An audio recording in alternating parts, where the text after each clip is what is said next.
Your body should sleep, your mind should sleep, everything should sleep, but you must be awake. Every day, you have free enlightenment when you go to sleep. But the problem is you're unconscious. You master your mortality if you just manage to stay awake when you slip into sleep.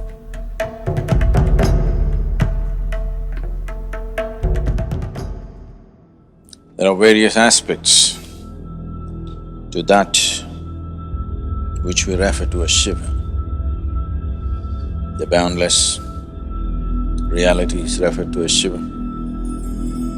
The greatest of the yogis has been referred to as Shiva. His dance is referred to as Shiva, his music is referred to as Shiva, his stillness is referred to as Shiva. But of all this, he being a yogi is of the greatest importance in terms of opening up a door of possibility for every other human being. Somebody may be many things, but for the world, that dimension which is a possibility for the world is the most important thing. So he being a yogi is the most important thing. Being a yogi means many things. One aspect of a yogi is that he sleeps in his wakefulness and is awake in his sleep. That this must be fully awake, but if you check the parameters of the body, it must be asleep. In sleep, everything should be asleep, but you must be awake. Your body should sleep, your mind should sleep, everything should sleep, but you must be awake.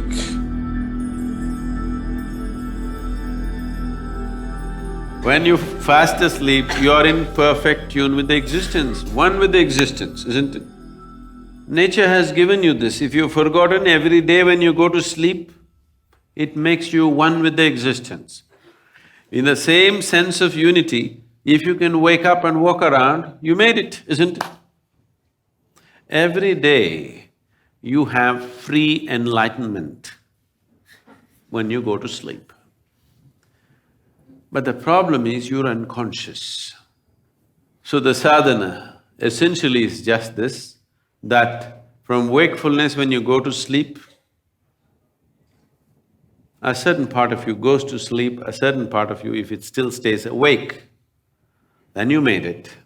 Otherwise, when you wake up, a certain part of you still continues to sleep, then you made it.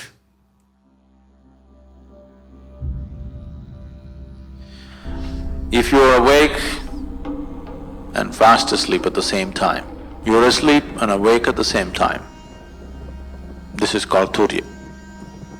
If you are in a state of Turiya, we say you are a mrityunjaya. That means you're deathless. Because if you can be awake in your sleep, you will also be awake when you have to shed the body. So there is no question of death for such a person.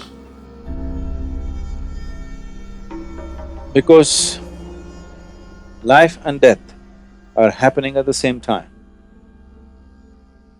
It is only the ignorant who think, right now I'm alive and one day I will die. No, both are happening at the same time. They are not two different things actually, only for the sake of understanding, we have to divide them. Otherwise it's just life and life. One dimension of life and another dimension of life.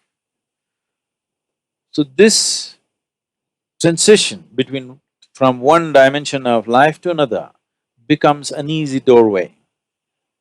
Every day you have this doorway available to you, that is, between wakefulness and sleep is as good as life and death.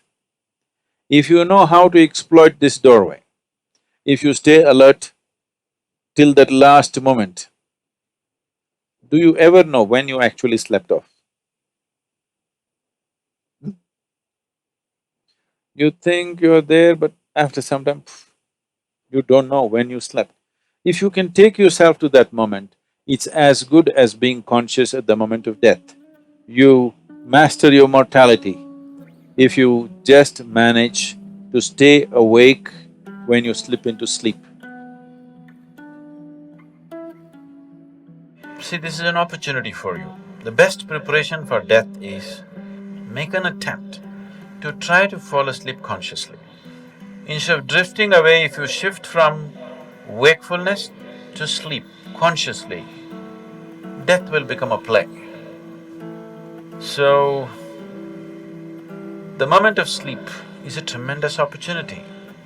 If you sleep in a certain way, tomorrow morning when you wake up, you can be significantly one notch up. Every day you have this opportunity to practice death. If you can manage that moment, like, you can do this consciously, right? Just like that, from wakefulness to sleep. If you can do it that way, that's it, you're mrityunjaya, because there's no death for you.